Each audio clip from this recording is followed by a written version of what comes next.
Hey guys, before I start this episode, I just want to say, sorry that it took me a while to release my first Danville Discussion episode of 2024. This episode was planned with the intention of being released sometime in January of 2024, but unfortunately, due to the seemingly uncooperative passage of time, it had to come out at the end of February for Patreon patrons and the beginning of March for the rest of you listeners out there. I hope you guys understand that, and hopefully things will actually go according to plan next time. We'll see. And now, on with the podcast. And now, our feature presentation. Today, on a Hamster and Gretel episode of the Danville Discussion. Life's but a walking shadow, told by an idiot, full of sound and fury, signifying nothing. Wow, you're really hanging out with Fred too much. What's wrong? There's nothing to do. Go to Bailey's. I can't. She's spending the day at her grandparents' house. Okay, go watch some TV. I've already seen all the shows. Okay, go do your homework. I already did that. Even the math. Have you pondered the meaning of existence? What? Didn't you just hear me quoting Shakespeare? Then I have no more ideas for you. I'm so bored. So bored. So bored. So bored. No! What have you done? You're bored? Let's fix that, shall we?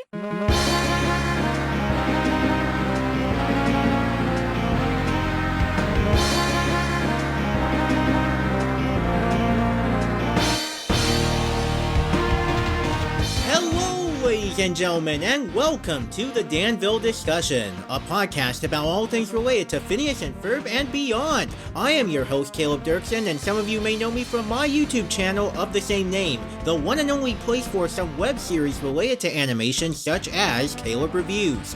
If this is your first time hearing this podcast, well, the title will be enough to explain everything for you.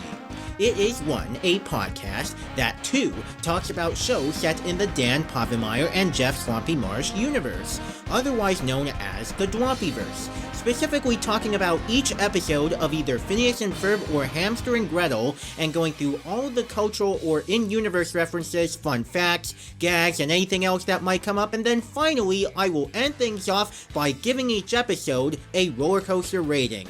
So, on today's episode, I'm going to be looking at Episode 8 of Hamster and Gretel, which contains the following segments: I'm Bored and Cutie and the Beast. If you want to check out more episodes of the Danville Discussion, then log on to anchor.fm/Caleb-Dirksen and it'll take you directly to the Danville Discussion website on Spotify for podcasters. Now, first things first, let's go over some quick Danville Discussion news updates before we begin. So late last year, Melly Povenmire got nominated for a Children's and Family Emmy Award for Younger Voice Performance in a Preschool, Children's, or Young Teen Program for her role as Gretel in Hamster and Gretel, though she ended up losing to Maria Nash as Pinecone in Apple TV's Pinecone and Pony. On the other hand, Kyle Menke, who's also part of Hamster and Gretel, won a Children's and Family Emmy for individual achievement in animation for his storyboard artist work on the show. And all I can say is, good for Melly on her nomination, and congratulations to Kyle on his win. You earned it.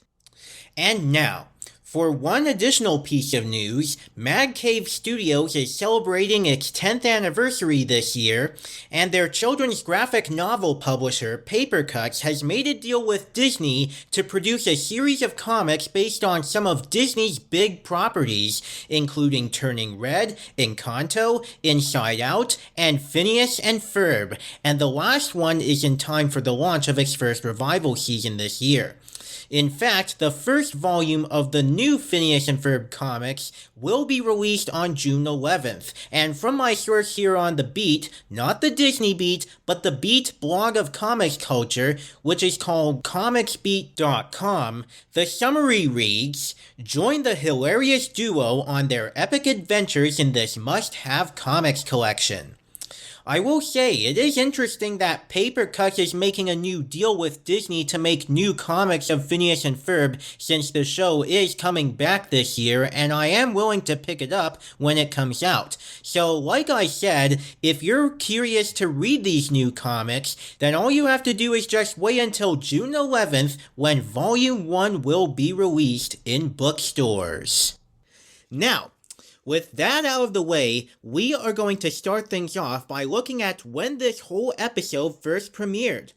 So, this episode first aired on Disney Channel on Saturday, September 24th, 2022, the same day that the Hamster and Gretel short, Ice Cream Mayhem, was aired in Chibi Tiny Tales, and it aired right after the mid-season 3 premiere of Big City Greens.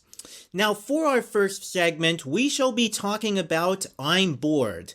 And I'm Bored was written by Amanda Domenech, storyboarded by Hugh-Jen Buckheim, Eric Quing, and Tammy Manis, and directed by Trisha Garcia. So this segment begins with Gretel quoting Shakespeare in a melancholy tone and complaining to Kevin about how bored she is as she can't go see Bailey because she's spending the day at her grandparents' house.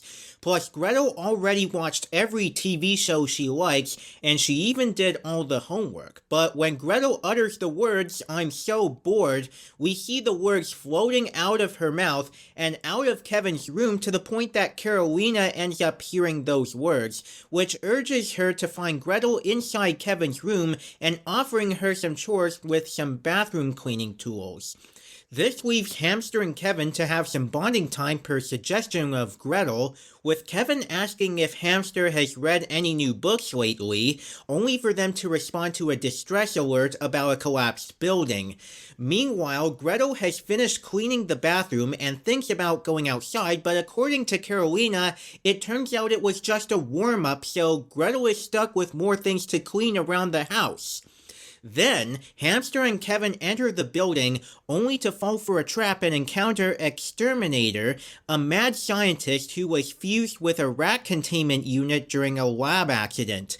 Back at home, Gretel is cleaning the kitchen stove, but as it switches back, Kevin is back in the minivan while Exterminator traps Hamster, but with help from Fred, Kevin tracks the location of the distress call to an abandoned warehouse, where Hamster is trapped and Exterminator plots to get rid of all the rodents in the world. Then back home, Gretel is mopping the floor, wondering how it got so dirty, and the reason is because she and Kevin are kids, and kids get things dirty. Yeah, because that's how things work in life. So next, Kevin is crawling through the vent while following Fred's directions and ends up spotting Hamster inside a biker derby dome with an army of robot rats, and Hamster defeats the robot rats to the heavy metal song Get Ready for a Rumble. Get ready for a rumble.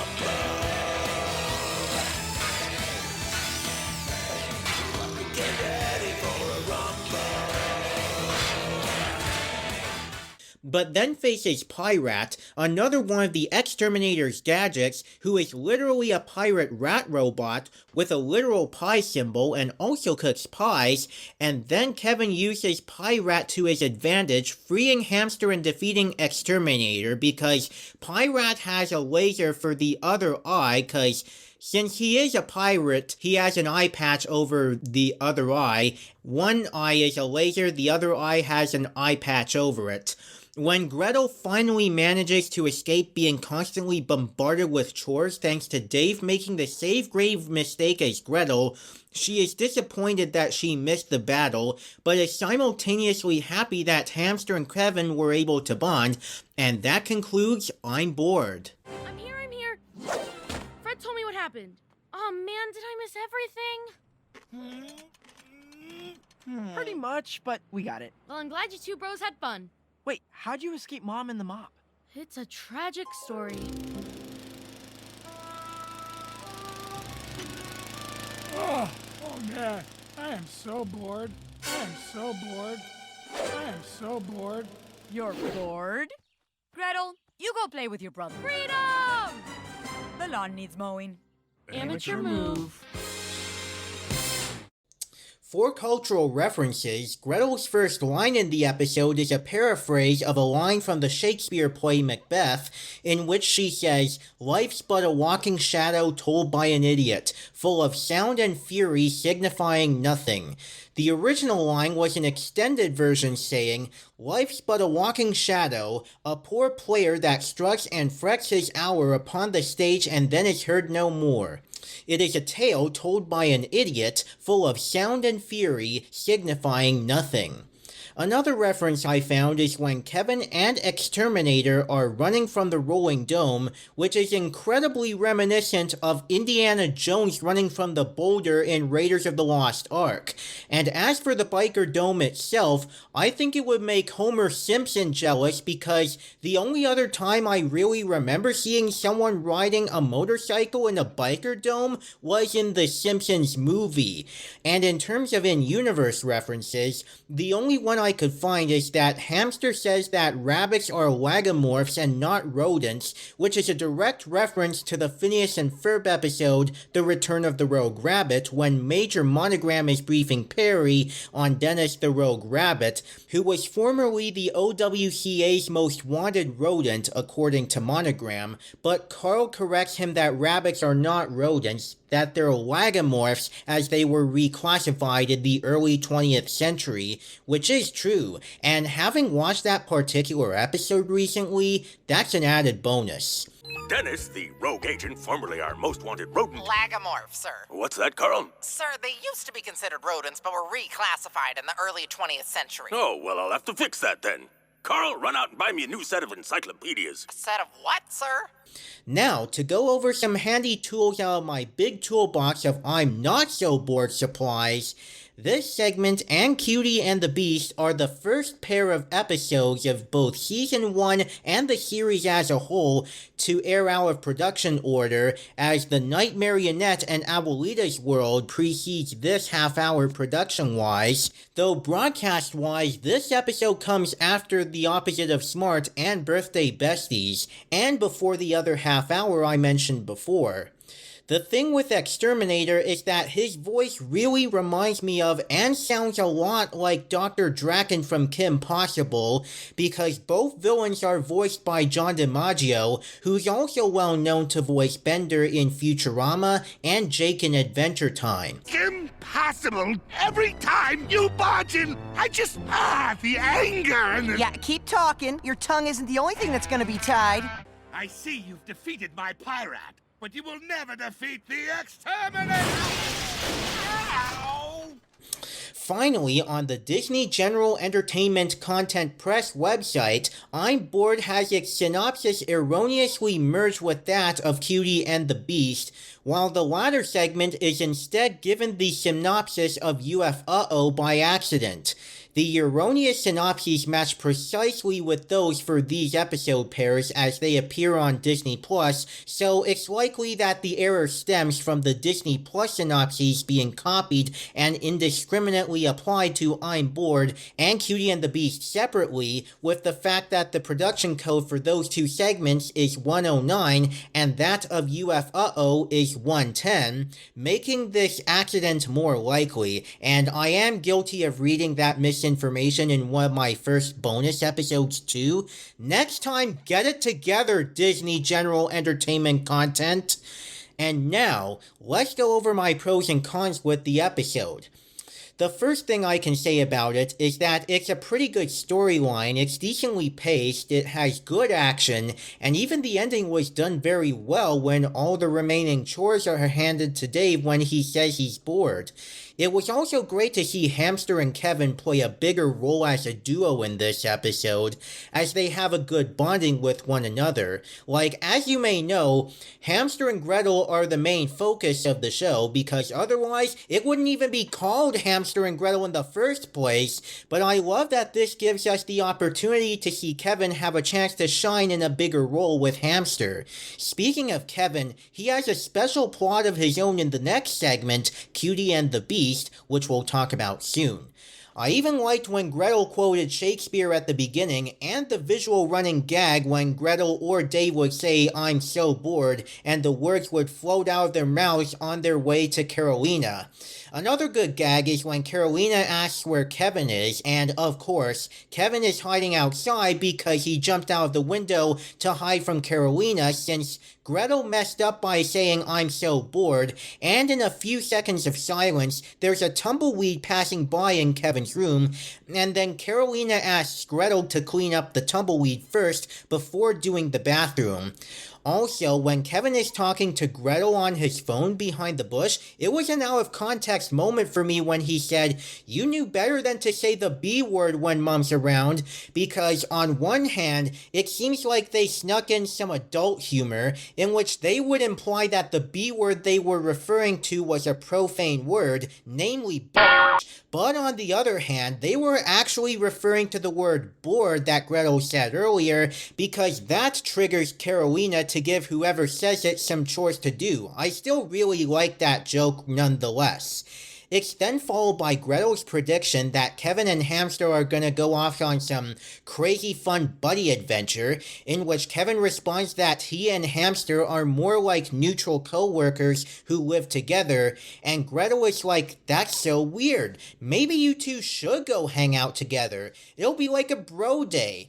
But then Carolina asks who Gretel is talking to, and of course, I love the conversation that Gretel has earlier, but what's also funny is when Gretel makes up a lie in which she says she's talking to the shampoo bottle, which then leads to Carolina telling the soap dispenser to keep an eye on Gretel. This is so not fair. Now I'm gonna be stuck here cleaning and you two are gonna go off on some crazy fun buddy adventure. Well, I don't think Hamster and I are... See, we're more like neutral co-workers who live together. That's so weird. Maybe you two should go hang out together. Oh, it'll be like a bro day. You two need that. It'll be fun. Go, go, go. Who are you talking to? Bye. The shampoo bottle? Hey, get off the floor there, bodily.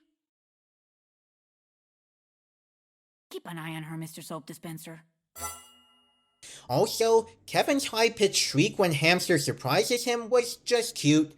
I don't know why, but the way he screamed at that jump scare was just adorable. Not creepy at all. Hey! I never took you for a countertenor. Knock it off, Hamster! That's one of the reasons Kevin and Hamster work so well as a dynamic duo when Gretel isn't there, and those are some of my highlights from this episode, honestly. And then there's the gag when someone calls Kevin a kid, even though he's 16.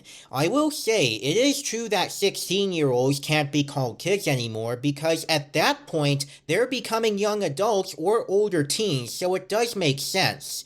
But the funny part is, after Kevin says that the first time, he says to Hamster, "By comparison, you're only a year and a half." I especially liked Fred's response to the flashback of the motocross track, saying she was cynical even back when she was younger. Apparently that warehouse used to be the old go-kart motocross track. Oh, I had my 10th birthday there.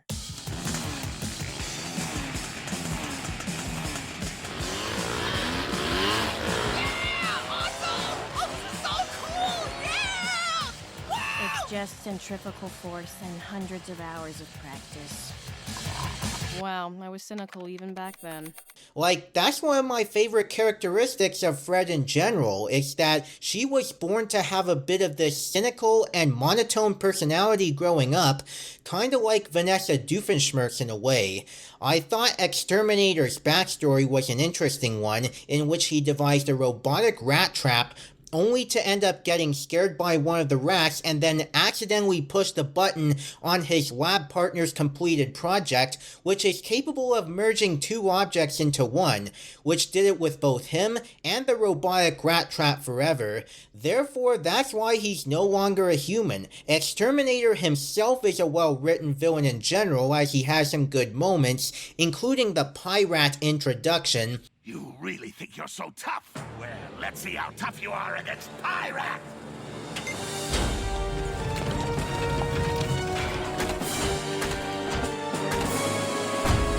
See, his name works on multiple levels. He's got the pie symbol there on his chest, and he's a rat, and he's also pirate-themed. I couldn't find a parrot, but his eye is a laser! Oh, and he also cooks pies. But not for you. And the fact that he has an army of robot rats, I also feel like he's a mix of Dr. Draken with his personality and voice by John DiMaggio, and the Terminator with his cyborg appearance. And then when he counts a list of the most powerful rodents in the world, he starts with Hamster, but then picks the second most powerful as Stomps, the rabbit that can do math, in which I thought the jingle that the rabbit has was pretty cute, saying that even though he can do math, he doesn't show his work. The second most powerful is Stomps, the rabbit that can do math. Stomps, the rabbit who can do math, but he doesn't show his work. I put the rodents in quotes because Hamster corrects the exterminator that rabbits are lagomorphs. You know, Deja Vu from Phineas and Ferb's The Return of the Rogue Rabbit? In addition, another nice gag is when the exterminator tries to get the rabbit to escape the building, but can't, and he tries to get it back under his supervision until the rabbit finally leaves. Of course, I love how Carolina is a good and caring mother to Gretel in this episode. Even when the latter is stuck doing her chores, she really does give out a heartfelt message that you only get to be young for such a short time, and it's really sweet of her to appreciate Gretel and Kevin enjoying spending time together. That's one of the things I like about every Dwobbyverse show that's been made up to this point. It's that the main parents are always good parents to the main characters, and that rule is priority number one when it comes to writing many parents in these shows. Don't have your parents be cruel or neglectful like Peter and Lois Griffin, Buck Cluck, Odelia Blight, or Mr. and Mrs. Turner. Make them actually caring and relatable like Homer and Marge Simpson, Mufasa, Goofy, or even the healer parents in Bluey. As for the scenes in which Hamster fights the cyborg rats, I thought the song Get Ready for a Rumble wasn't really anything to write much home about since it only contains the lyrics get ready to rumble, but it was still pretty catchy. Get ready for a rumble.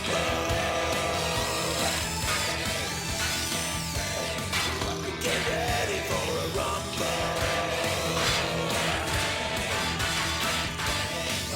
Get ready for a rumble. Though I did chuckle at the visual gag that reads, "I heart rats," a message that Hamster creates when he swings the rats into the holes of the trap because, of course, Hamster loves rats, but not the evil robot kind. As for the animation, which was done by both Synergy Animation and Snipple Animation Studios, it was mostly alright for me. It is showing a little more signs of improvement from some past episodes, but it is still fine enough for what it is. I do still have my primary pros and cons as with each episode, but I don't know if I mentioned this, Gretel has eyebrows since some point after the first episode, which is a good thing because that way it shows more emotion on Gretel. For the additional pros of this episode, I like the use of sparkles for whatever Gretel cleans, and how Gretel is literally able to clean up everything so fast as her superhero persona. I noticed some wacky facial expressions at times, like Gretel's shocked face when Carolina pokes her head out and says, "Espérate, the bathroom is clean already?" The shading and lighting in some areas is well done. There are some good effects with the smoke screen, motion blurs, sprays, glass shines, and more. Even the fight scene of Hamster with the cyborg rats was very well animated and one of the highlights of the episode for me. Just Hamster swinging the rats into the holes and kicking them all around was very neat. Plus, the computer animation usage for the rotation of the biker dome was very nice, even when it goes to the point of referencing Raiders with the whole running shebang. My cons, though, do still include that Snipple's animation can have thicker outlines, such as Gretel's mouth outline can get too bold, and some parts can still get choppy. Hamster twerking his butt at Pyrat was kinda weird, though. This was overall a good little episode. I recommend it for Kevin and Hamster's bonding alone. They get along really nicely in this one. Now, our next segment, we have Cutie and the Beast. And this segment was written by Jim Bernstein, storyboarded by Susan Buckheim and Vilmore M. Cruz, and was directed by Trisha Garcia. In this one, Hamster and Gretel start off fighting the Amplifier, a villain who can enlarge various objects to crush any citizens who stand near it with his ray gun. In this case, a hot dog on a hot dog vendor gets zapped and grows big, about to crush a black woman and the hot dog caterer, until Hamster and Gretel lift it up high in the air with their super strength to save them. Kevin, in his minivan, calls Gretel over the intercom and gives her the news about the Amplifier's weakness, but Gretel complains that she just zones out every time he starts those big words, and then she and Hamster immediately throw the giant hot dog at the Amplifier, thus defeating him. As a result, he loses his ray gun, which then zaps right up into space at a satellite, bouncing it back to Earth and directly at a sea otter. Kevin unenthusiastically thanks Hamster and Gretel and realizes they didn't even need his help at that time.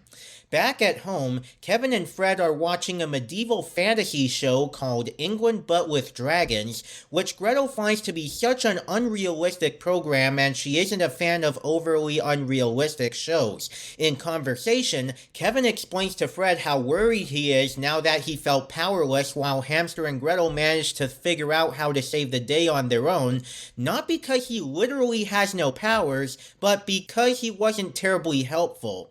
But with the former reason being somewhat true as well, he decides that he should try to give himself superpowers as a result of Fred giving him ideas.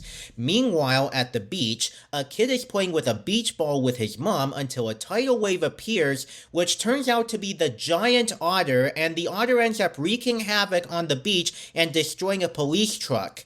Back home, Kevin and Fred are looking through some comic books in an attempt for Kevin to find a superhero origin story, even calling his minivan the Kevin-mobile in the process of his rebranding, and giving us a hero transition with the newly decorated minivan. It leads to Gretel taking some photos of Hamster posing and then posting them on social media, saying that feeling when you defeated all the villains. However, a news report by Veronica Hill comes on, explaining the attack of the giant otter in downtown, and how despite its destructive capacity, it's too cute to look at. And this urges Hamster and Gretel to race down there to stop it, but before they do, they wonder where Kevin is. It cuts to Nate's scrap and stuff, where a welder puts together a new supersuit made out of old metal for Kevin. At that point, he receives a call from Gretel and tells her that he's busy while Fred tells Gretel to ask him what he's doing, to which Kevin asks Fred to keep it secret because it's a surprise. Gretel says that she and Hamster are going downtown to fight the giant otter, and Kevin says he'll meet them down there soon, but Gretel lets him know once again that it's just an otter, and that if Kevin is busy they can handle it by themselves. Yet Kevin still says he'll see them there. After the call ends, Kevin declares that Hamster and Gretel aren't the only superheroes in town anymore, and Nate lowers the helmet onto Kevin's head, thus transforming him into Armor Suit Guy. The catch, though, is that the metal on Kevin's armor suit is so old and heavy that every time he moves, it goes real slow and creaky. I guess he's gonna need some oil too. But he tries shooting his built-in grappling hook onto a pole, but the suit moves slow with that method too. Meanwhile, in downtown, the giant otter is causing mass hysteria all around while a police officer has this otter to English translation gag. Otter, we have no quarrel with you. I don't understand your language, but we do have an interpreter.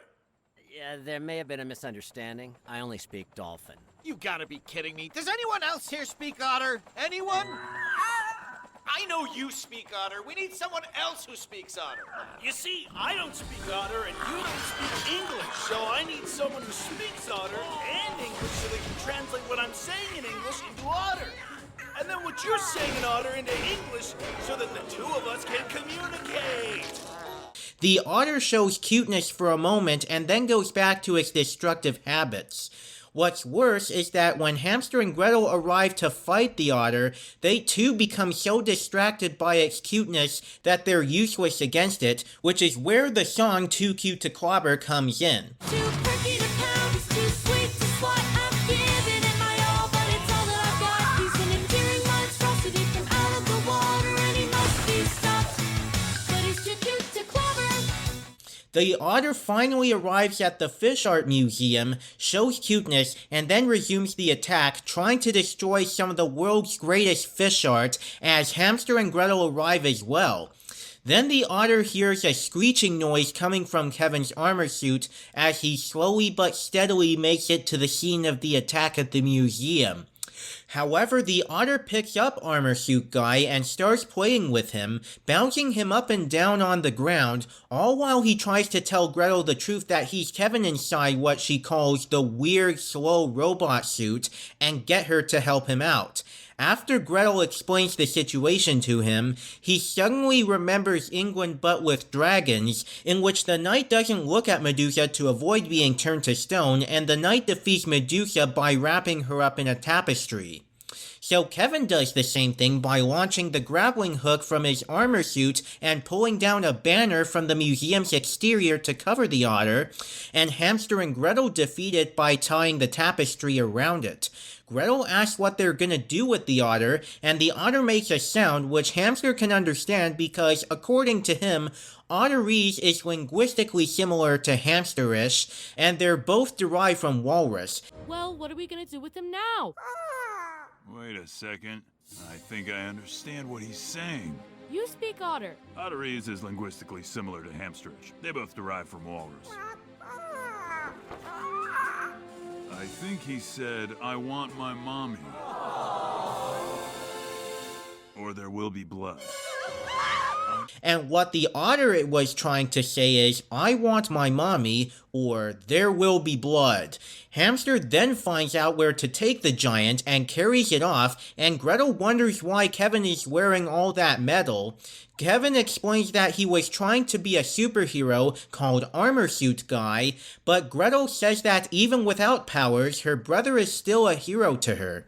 After the other one of our heroes flies off, Fred comes in and asks Kevin if he's done trying to give himself superpowers, and Kevin realizes he kinda got out of control and wishes he'd find the aliens and get them to give him powers, saying they should be able to track all the UFO sightings in the last several months, but telling Fred he isn't spiraling as she walks away and asking for a little help with his suit.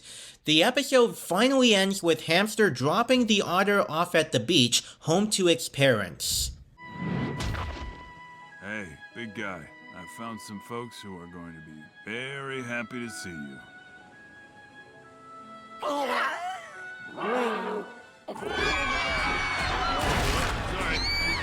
My bad. I should put him closer to the water. Kind of reckless guy. I didn't know he was going to run. I was going to pick him up and drop him. Classic hamster mistake.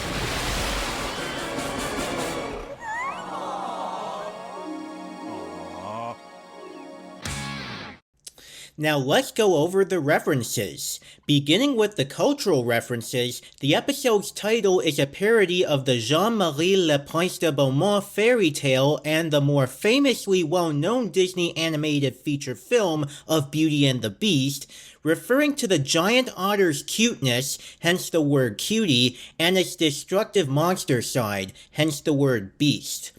Other cartoon episodes that share this parody title and are actually direct parodies of Beauty and the Beast are from Garfield and Friends and Animaniacs, which the latter I'm more familiar with as I've seen every episode of the original show. You know, if she keeps on being pushy, she'll be thrown out on her tushy. All she needs is his affection. What he needs is police protection. For a beast, he is the very, very best. But she's a pest, she's a pest, she's a pest.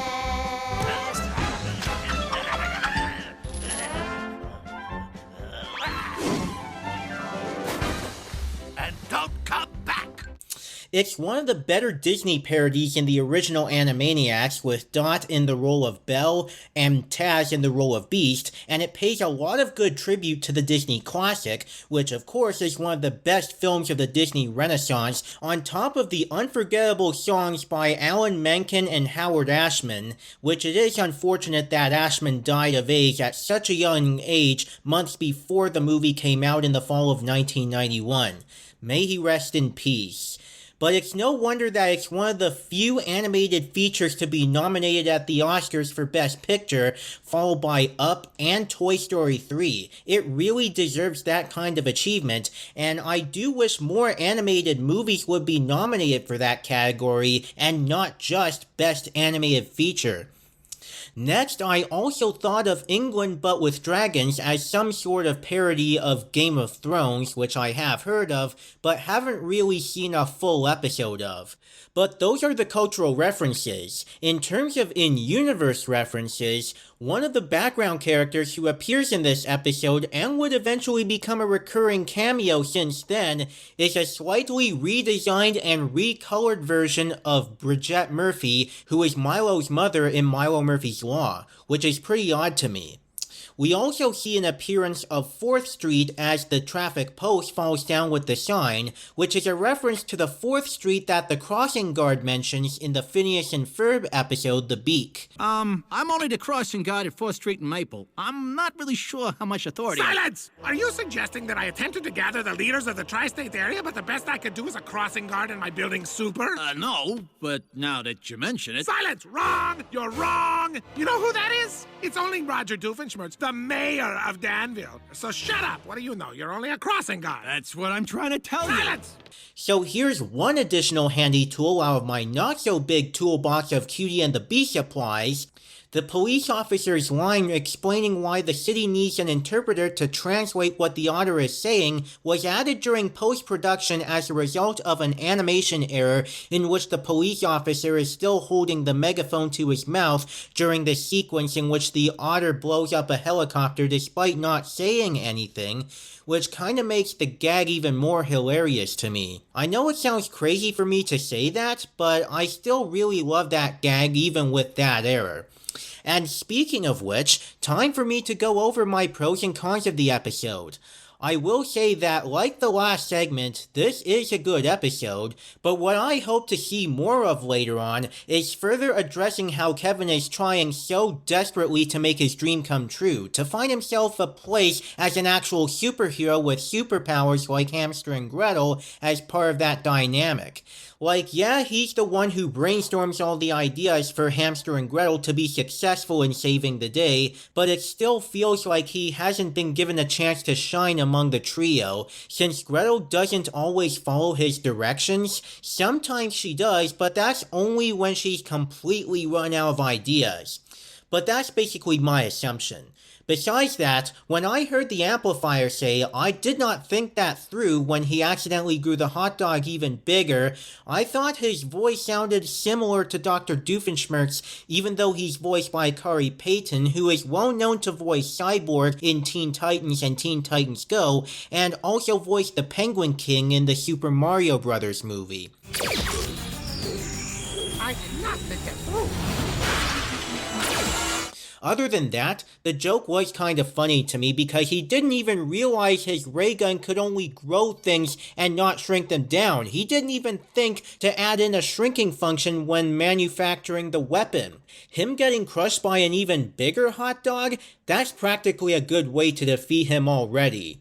During the England But With Dragon scene, I like the reference that the knight makes to the title when the dragon burns his sword following Medusa's defeat by the tapestry, in which he responds, "Why does England have to have so many dragons?" As well as the way both the knight and the power trio defeat their opponents with a tapestry banner.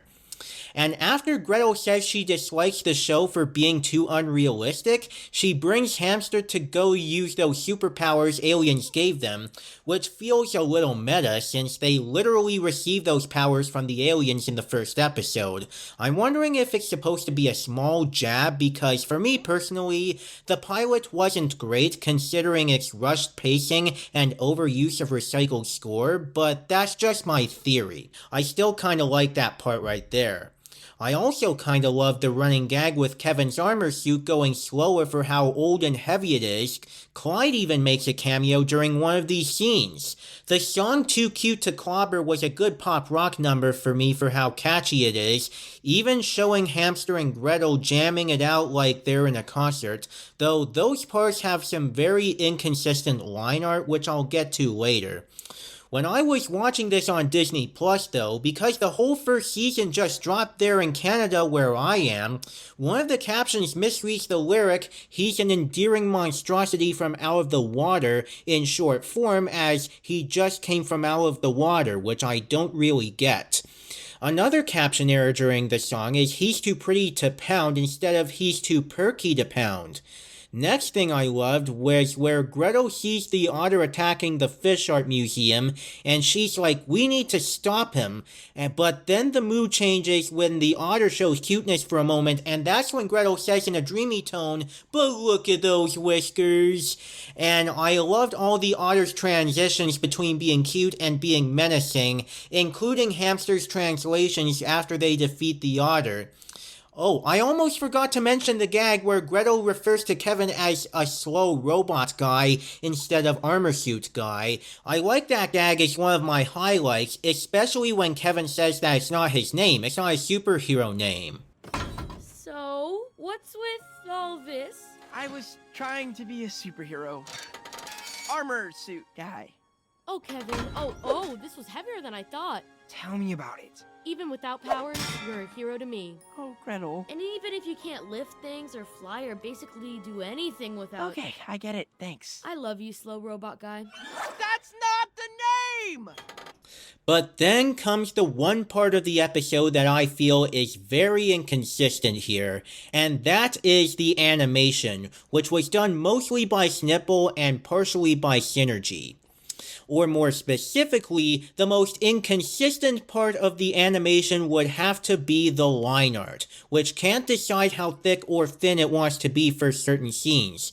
For example, in one shot of Hamster and Gretel rocking out to Too Cute to Clobber with their guitars, I saw that while Gretel's outlines are so thick, Hamster's outlines are super thin. I don't know, it looks so weird seeing those outlines contrasting with one another like that. What's also weird is that there are a few minor instances where the facial elements can get slightly off model, like when Gretel says, "I don't have a dragon, Kevin," and sometimes some of the movements can get more Flash-like with the motion tweens, and they can sometimes get choppy too, which, I mean, it isn't necessarily a bad thing, but it is more obvious on Snipple's part. And when the otter pulls the fish ornament off of the fish stick truck and throws it at a helicopter, the camera chop zooms in on that attack with no actual panning, which was kinda jarring a little bit. Though there are still some other good things in the visuals too, like the special effects, the shading, the lighting, the colors, the backgrounds, the motion blurs and strokes at times, and even the otter punch caption like in a superhero comic book. So that's basically what I have to say. Even with some flaws, I still found this to be another good episode, and like Gretel said to Kevin at the end, it goes to show that you don't need powers to be a hero. And finally, we will end things off with our roller coaster rating.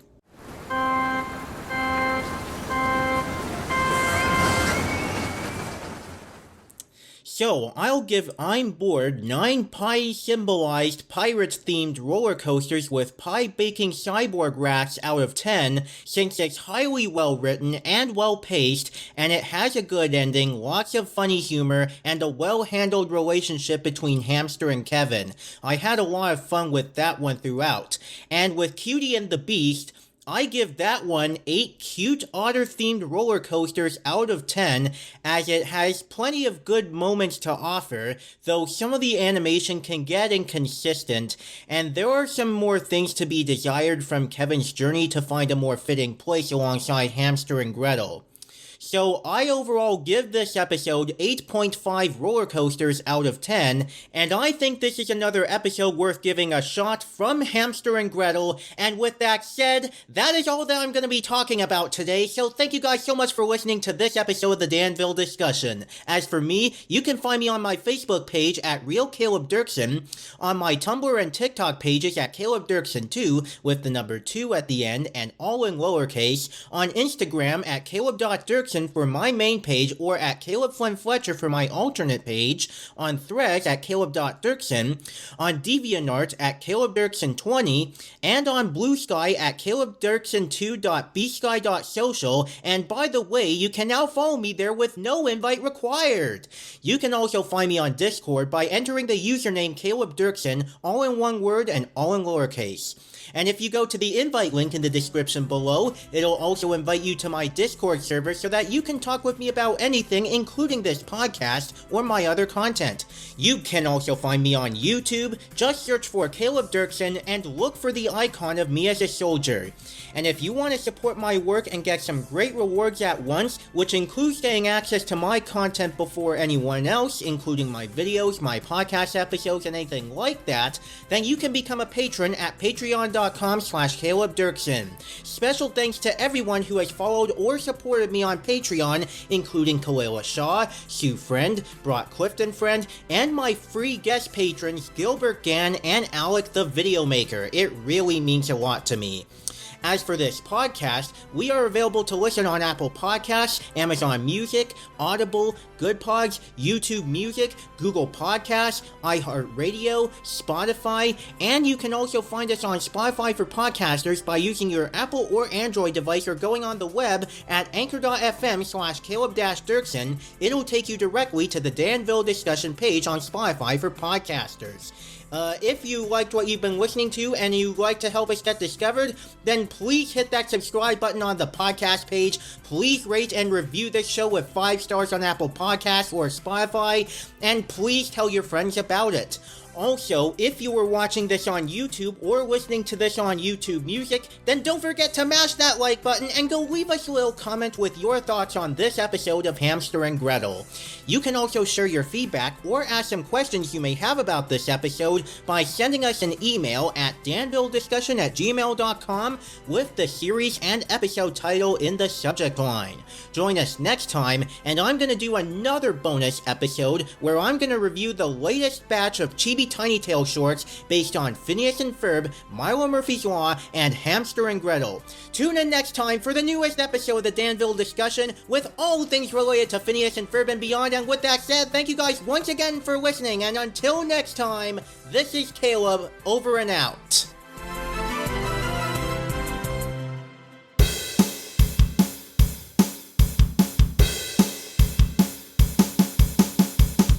This podcast was created strictly and only for entertainment and information purposes. It is not endorsed by the Walt Disney Company, Disney Television Animation, or their affiliates. All and any names, images, clips, sounds, or other items related to Phineas and Ferb, Milo Murphy's Law, Hamster and Gretel, and other Disney properties are trademarks and or copyrights of their respective holders. All original content from this podcast is the intellectual property of the Danville Discussion and the host or hosts running the podcast, unless otherwise noted. Rabbits are lagomorphs, not rodents. Really?